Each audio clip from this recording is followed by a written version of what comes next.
우리가 숨가 북에 살다 보니까 벌써 한 해도 반이 지나고 또 이제 가을이 돼서 벌써 한 해를 서서히 정리하는 그런 때가 벌써 됐습니다.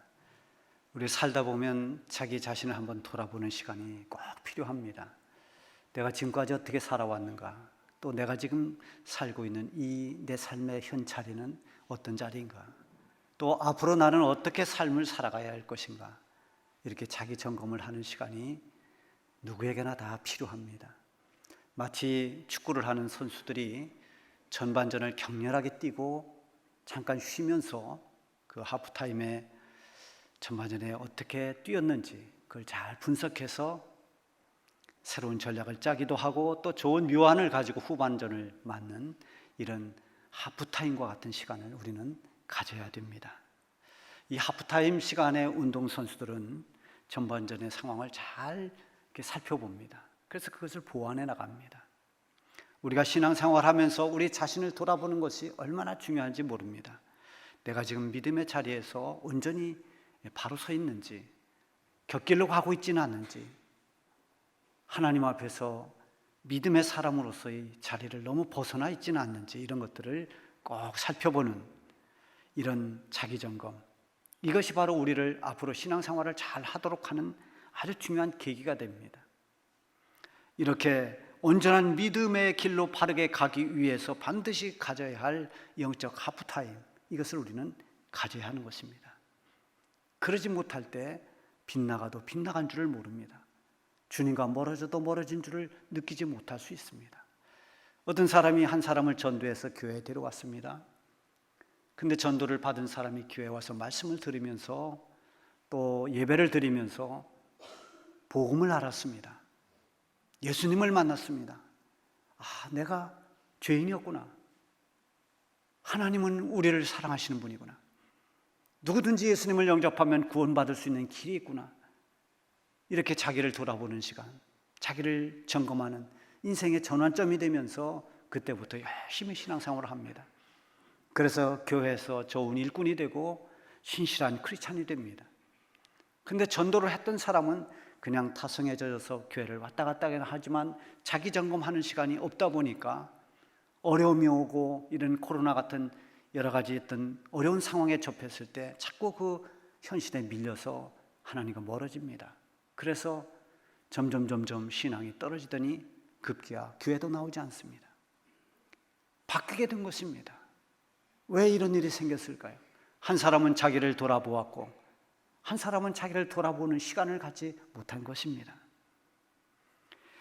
여러분, 이 세상이 복잡하면 복잡할수록, 바쁘면 바쁠수록, 또 마음이 상하거나 또는 근심거리가 많을수록 우리는 하나님 앞에서 자신을 돌아볼 수 있는 시간을 반드시 가져야 됩니다.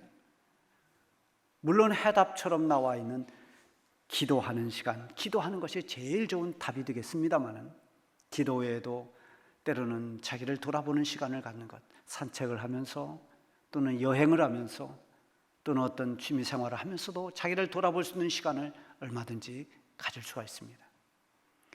얼마 전에 우리 중부 지역에 노회장을 했던 전 노회장 수련회가 있었는데요. 그때 한 목사님과 이런저런 대화를 하면서 그 목사님 그런 얘기를 했어요. 얘기를 하다 보니까 대개 이제 나이가 좀 들면 주로 나오는 얘기가 뭐냐면 건강 문제입니다. 다 여기저기 고장나기 시작하니까요. 근데 이제 어떻게 하면 건강을 잘 지켜나갈 것인가. 이제 그 목사님도 그걸 고민하다가 운동을 이것저것 해봤다는 겁니다. 근데 자기한테 제일 잘 맞는 운동을 찾았다는 거예요. 그게 뭐냐면 자전거 타는 거라고 했어요. 자전거 타는 거. 동호회를 이렇게 들어가서 오늘은 어디서부터 어디까지 몇 킬로 또 이 코스를 정해서 이제 월요일이면 그걸 탄다고 그래요. 근데 이 자전거를 타다 보니까 정해진 코스를 쭉 달릴 때 동호회원들하고 만나서 인사는 하지만 정작 이제 자전거를 타는 그 긴 시간은 누구하고도 말하지 않아도 되고 자기 혼자 자전거 페달을 밟으면서 가면 되고 또 경쟁할 것도 없고 그냥 혼자 집중하면서 하는 운동이라서 이게 자기 여러 가지 성격이나 자기한테는 딱 맞는 운동이다, 그렇게 얘기를 해줬어요. 가만 생각해 보니까 뭐 성격에 따라서 다 다르겠습니다만 저한테도 좀 맞을 것 같다, 그런 생각은 했습니다. 그렇다고 제가 자전거 탈 건 아닙니다. 뭐 어쨌든 그런 운동, 자기 나름대로 운동을 하면서도 그런 시간을 갖습니다.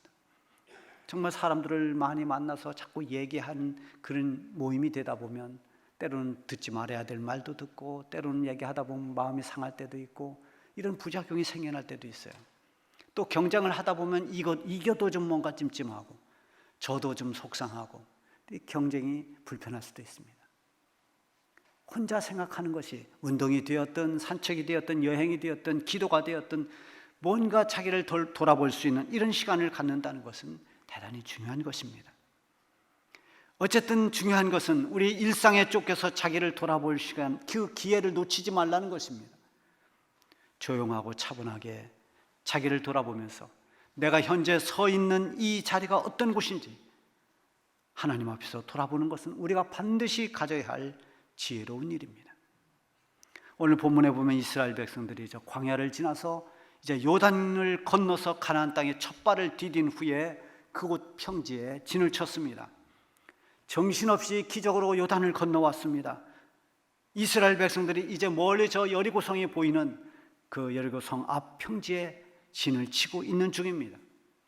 그런데 하나님께서 그들에게 아주 중요한 것을 시행하도록 명령을 하십니다. 이제 지금은 여호수아가 이끄는 이 광야에서 태어났던 기존 기성세대들이 아닌 새로운 세대를 이끌고 온 이 여호수아에게 마치 자기들을 돌아보는 시간을 갖는 것처럼, 인생의 하프타임처럼 그렇게 하나님께서 그들에게 다시 한번 재정비할 수 있는, 자기들을 돌아볼 수 있는 그런 기회를 하나님이 주신 것입니다. 그것은 바로 할례를 행하도록 한 것입니다.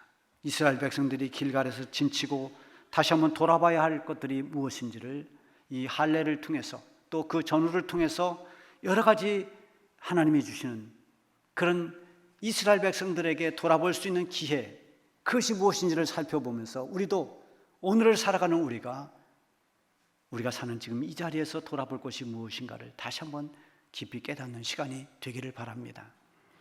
먼저는 그들이 있는 자리는 하나님의 은혜로 말미암아 된 것이라는 사실입니다.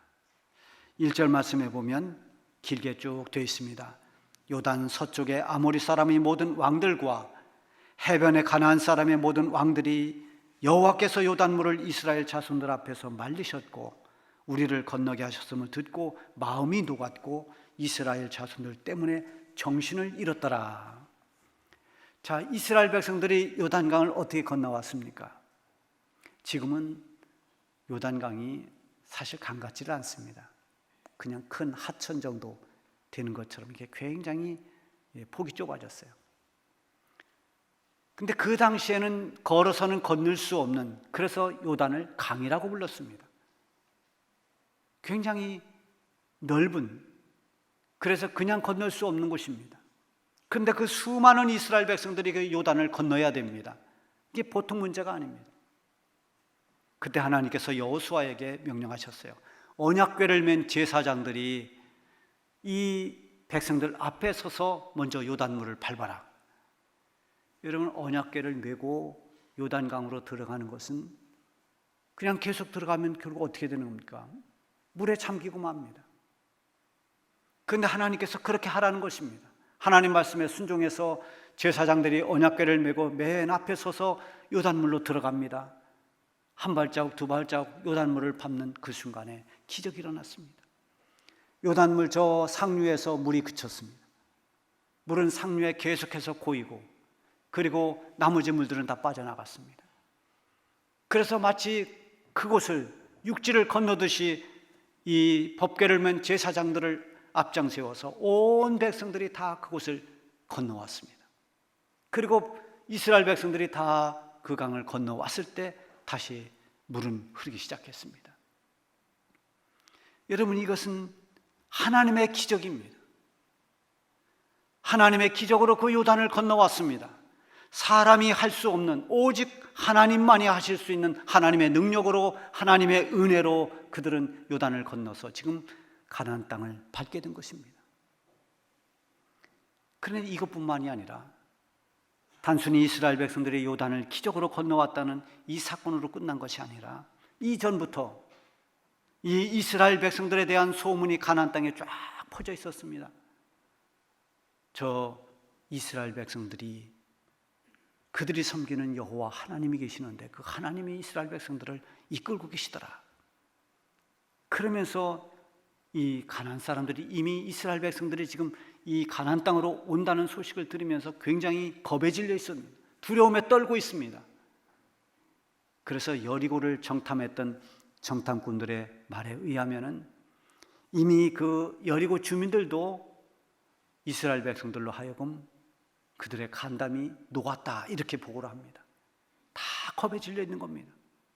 두려운 마음을 가지고 있었습니다. 그런데 지금 요단을 건너오는 이스라엘 백성들을 보니까 그 요단을 마치 마른 땅을 건너오듯이 그렇게 다 건너왔습니다. 그 소문이 퍼지면서 이 아모리 사람들의 왕, 가나안 여러 왕들이 다 마음이 녹았고 정신을 잃었다, 이렇게 표현합니다. 정신을 잃을 정도였습니다. 도대체 이 백성들은 어떤 백성이냐? 저들을 인도하는 하나님은 어떤 분인가? 어떻게 이런 일이 일어날 수 있을까? 여러분, 이 모든 것들은 이스라엘 백성들이 계획한 바가 아닙니다. 그들이 짜놓은 전략이 아닙니다. 그들은 하나님 말씀에 순종하며 그냥 여기까지 왔습니다. 그러는 동안에 하나님은 계속해서 이 이스라엘 백성들과 함께 해주셨습니다. 그 주변에 가나안 땅의 모든 주민들의 마음을 하나님이 흔들어 놓았습니다. 하나님께서 여호수아에게 약속하셨던 말씀을 하나하나 지금 이행해 나가고 계시는 것입니다. 여호수아를 불러서 하나님께서 뭐라고 말씀하셨습니까? 내가 네게 명한 것이 아니냐? 강하고 담대하라. 두려워 말며 놀라지 말라. 네가 어디로 가든지 네 하나님 여호와가 너와 함께 하느니라. 이것이 하나님께서 여호수아에게 주신 말씀입니다. 이 말씀 하나 붙잡고 지금 이 가나안 땅을 향해 들어가고 있습니다. 요단강을 기적처럼 건너왔습니다. 하나님이 그러는 동안에 그 주변에 여러 주민들의 마음을 다 녹였습니다. 하나님 백성들이 가나안 땅을 향할 때부터 요단에 건너와서 이곳 길갈에 진치고 있는 지금까지 하나님은 이스라엘 백성들을 위해서 일하고 계셨습니다. 보이지 않는 하나님의 그 능력의 손으로 그들을 인도하고 계셨습니다. 그러므로 길갈에서 진을 치고 있는 이 이스라엘 백성들은 그곳에서 지금의 이 자리가 하나님의 은혜로 있는 자리라는 것을 기억해야 하는 자리인 것입니다. 오늘 우리가 있는 우리의 자리, 역시 우리가 알지 못하는 여러 가지들, 우리가 미처 깨닫지 못하지만 하나님의 은혜가 있었기 때문에 오늘 우리가 여기에 있는 것입니다. 우리가 지금 믿음의 자리에 있고 예배하는 이 자리에 있고 어떤 고난이 있다 하더라도 하나님의 인도하심 가운데 우리가 있고, 우리는 이 땅을 살고 있지만 우리의 소망을 저 천국에 두고 천국 백성으로 하나님을 바라보며 살아가는 하나님 백성으로, 하나님 자녀로 우리가 살고 있다면 우리가 있는 이 자리야말로 하나님의 은혜로 오늘 여기 있게 된 것입니다. 내가 내 힘으로 살아온 것 같지만 그렇지 않습니다. 하나님이 우리를 도와주셨습니다. 때로 우리는 믿음에서 벗어날 수도 있었지만 하나님의 손이 우리를 이끌어 주셨습니다. 우리는 수없이 넘어지고 또 빗나갈 수 있는 그런 사람들이지만 하나님께서 능력의 오른손으로 우리를 붙들어 주셨습니다. 내가 지금 서 있는 삶의 자리에서 다시 한번 이 자리가 하나님의 은혜로 여기 있다는 것을 깨닫고 감사하며 하나님께 영광을 돌리시기 바랍니다. 두 번째는 하나님께서 이스라엘 백성들에게 정체성을 회복시켜 주셨습니다. 하나님께서 이스라엘 백성들에게 잊어버리고 있던 하나의 의식을 행하도록 했는데 그것이 바로 말씀드린 할례입니다. 2절에 보면 그때 여호와께서 여호수아에게 이르시되 너는 부싯돌로 칼을 만들어 이스라엘 자손들에게 다시 할례를 행하라. 다시 할례를 행하라. 전에는 할례를 행했습니다. 그런데 광야 40년을 지나오는 동안 할례를 행하지 못했습니다. 여기 따라온 대부분의 거의 모든 백성들이 할례를 행하지 않았습니다. 다시 할례를 행하라. 그동안 멈추고 있던 이 할례를 다시 행하도록 했습니다. 처음 할례를 한 것은 아브라함 때입니다. 하나님께서 아브라함을 부르셔서 명령하십니다. 창세기 17장에 보면 하나님이 이렇게 말씀하시죠. 너희 중에 남자는 다 할례를 받으라. 이것이 나와 너희와 너희 후손 사이에 지킬 내 언약이니라. 너희는 포피를 베어라. 이것이 나와 너희 사이의 언약의 표징이니라. 여러분, 이 할례라고 하는 것은 하나님의 백성이라고 하는 하나님과 맺은 언약의 표징이었습니다. 할례를 행함으로써 여호와 하나님이 나의 하나님이요 나는 하나님의 백성이다라고 하는 이 약속된 표식을 하는 것입니다. 할례를 행한 이스라엘 백성들은 언제 어느 때라도 나는 하나님의 백성이다라는 이 인식을 놓치지 않았습니다. 그것이 바로 그들의 정체성이 되었습니다. 나는 할례 받은 민족이다. 나는 하나님 백성이다. 이런 자기 정체성을 회복하고 그 정체성을 붙들고 살아가는 게 굉장히 중요합니다. 나는 누구인가? 이집트에 가면은 예수님이 애굽으로 피난할 때 사셨던 그곳에 예수 피난교회가 하나 세워져 있어요. 성지순례를 하면 이집트를 가면 거기를 한번 꼭 들려봅니다. 거기에 가면 그 지역에 사는 사람들이 굉장히 가난합니다. 그런데 그들이 다 보면 기독교 신자들입니다. 콥트교라고 하죠. 그 콥틱이라는 지역이라고 그렇게 부르기도 합니다만 그 콥트교 신자들은 다 기독교 신자들입니다. 이들은 국가적으로 굉장히 불이익을 당합니다. 그럼에도 불구하고 우리는 예수님을 믿는 기독교 신자라는 그것을 아주 강하게 붙들고 살아갑니다. 이런 정체성을 놓치지 않습니다. 어떤 고난과 어떤 박해가 있어도 그들은 신앙을 지키면서 살아가고 있습니다. 가끔 이슬람 테러 그 IS 같은 데서 이집트에서 무슨 사건이 일어나고 그러면 되게 여기를 공격한 겁니다. 이슬람 국가인 이 이집트에서 기독교 신앙을 지킨다는 게 얼마나 어렵겠습니까? 이들은 아이들이 태어나면 어릴 적에 이 손목에다가 너는 기독교 신자다 해서 십자가 표시를 문신을 하나 해줍니다. 그래 보니까 아이들이 다 손목에 그 문신이 십자가가 있어요. 그들은 그것을 보면서 나는 예수 믿는 사람이다. 나는 기독교 신자다. 그런 자기 정체성을 잊어버리지 않는 겁니다. 이스라엘 백성들이 이 길갈에서 할례 의식을 다시 행하면서 다시 한번 그들 가슴속 깊이 새긴 게 있습니다. 내가 누구인가? 내가 누구인가 하는 이 정체성입니다. 나는 하나님의 백성이다. 나는 하나님께 속해 있고 내 삶의 주인은 하나님이시다. 하나님 백성이라고 하는 이 자기 정체성은 앞으로 가나안 정복을 하는 데 있어서 꼭 필요한 영적인 그런 무장과도 같은 것입니다. 할례는 형태는 다르지만 지금으로 하면 세례와 같은 것입니다. 예수님이 오신 이후에는 그리스도 안에서 하나님을 믿는 성도들이 세례를 받습니다. 세례라고 하는 것은 과거에 죄 가운데 살았던 나의 옛사람은 예수 안에서 죽었고 이제는 예수님으로 말미암아서 나는 새 사람이 되었다라는 이 표가 세례입니다. 따라서 세례는 예수님으로 말미암아 구원받은 하나님의 자녀의 표식인 것입니다. 그런데 예수님이 이 세례를 주는 데 있어서 예수님은 직접 자신이 희생이 되었습니다. 골로새서 2장 11절에 보면 또 그 안에서 너희가 손으로 하지 아니한 할례를 받았으니 우리는 손으로 포피를 베어내는 이런 의식을 하지 않았습니다. 곧 육의 몸을 벗는 것이요 그리스도의 할례라. 그리스도의 할례라. 옛날 할례는 자신의 포피를 베어내야 됐습니다. 그러나 이 세례는 그리스도의 할례라. 그리스도께서 온 몸을 다 상하셨습니다. 죽임을 당하셨습니다. 피를 흘리셨습니다. 그 희생을 통해서 우리가 죄사함을 받았습니다. 우리의 수치인 죄와 허물을 그리스도의 보혈로 깨끗하게 씻어주셨습니다. 그래서 죄의 종로로 타던 우리가 이제는 더 이상 종이 아니라, 죄의 종이 아닌, 사탄의 종이 아닌 하나님의 거룩한 자녀가 되고 하나님 백성이 된 것입니다.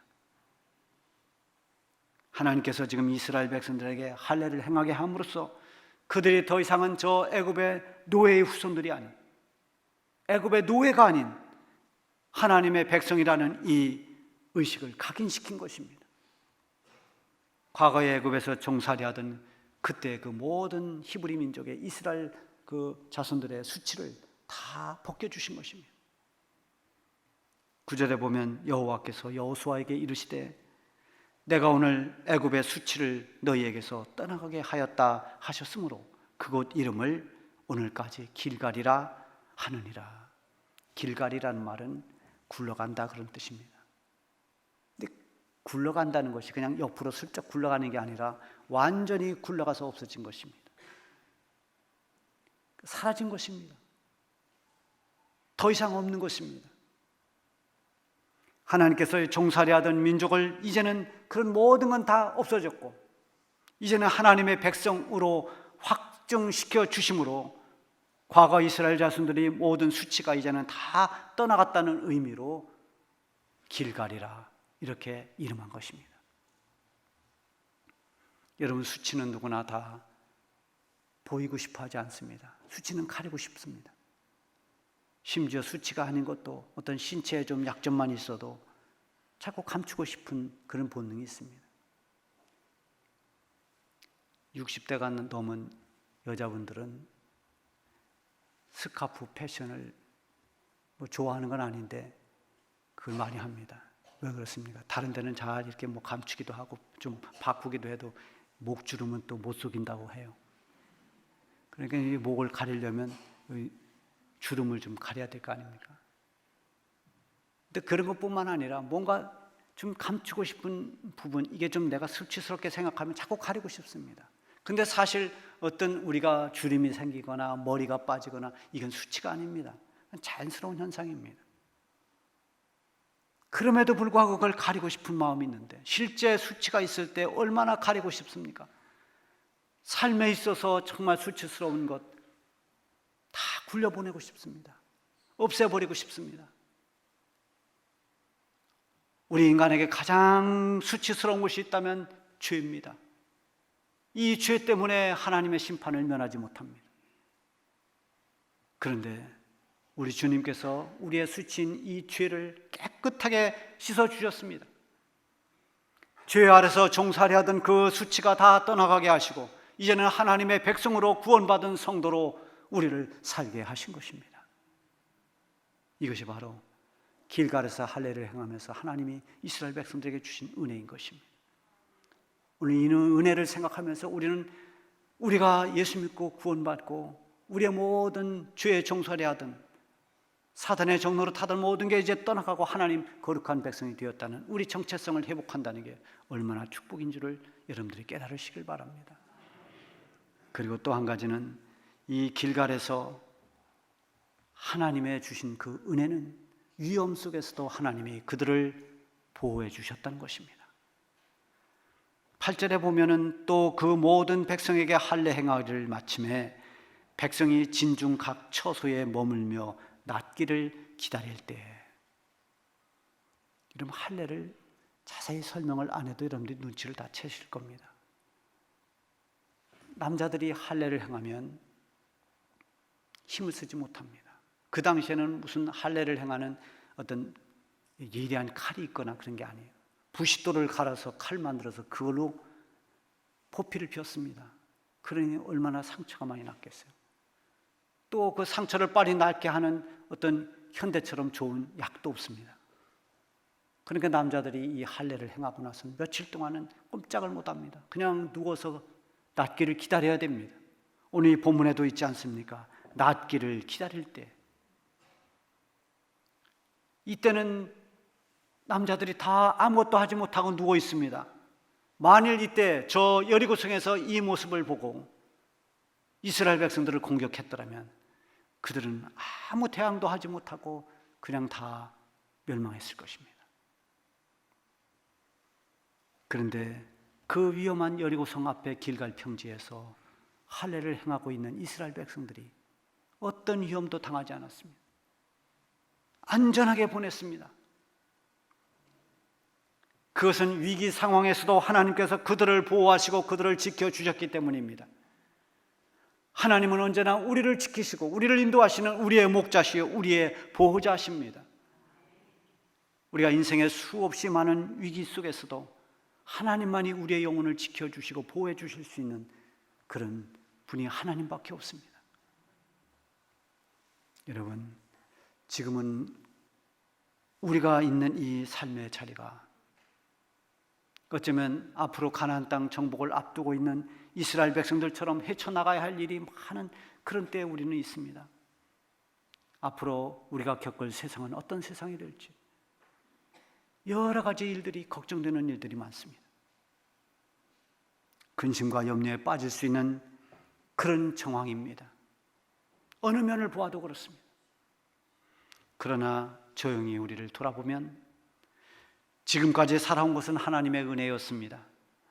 그리고 이런 때일수록 우리가 하나님의 백성이라는, 하나님의 자녀라고 하는 이 정체성을 잃지 않고 믿음을 지켜나가고 어두운 시대와 맞설 수 있는 영적인 재무장을 하면 하나님은 어떤 상황이 펼쳐져도 길갈에서 주셨던 그 은혜처럼 오늘 살아가는 저와 여러분들에게 하늘의 은혜로 우리를 축복해 주실 것입니다.